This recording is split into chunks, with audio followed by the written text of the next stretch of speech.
As an official sponsor of Major League Soccer, Castrol has developed a definitive system for ranking the best players.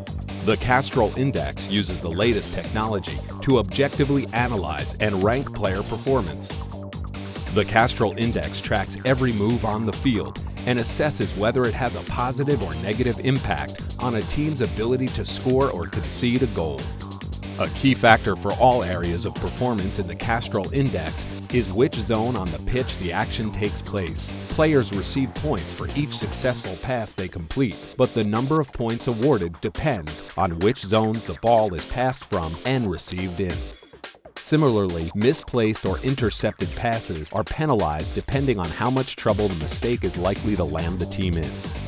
The Castrol Index is also able to split up the rewards of a goal between penalizing the goalkeeper for letting in a shot he should have saved and rewarding the attacker for scoring a goal. The number of Castrol Index points awarded for tackles, interceptions, and blocked shots also depends on which zone they are made. Successfully taking the ball from a striker near the penalty spot will earn more points than a tackle out on the wing. Conceding free kicks and penalties will result in deductions.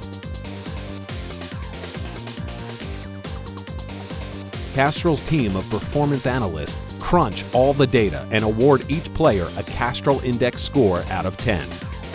The higher the score, the better the player's performance. The Castrol Index can help you see soccer from a completely different perspective. You'll now know which players truly deserve to grab all the headlines.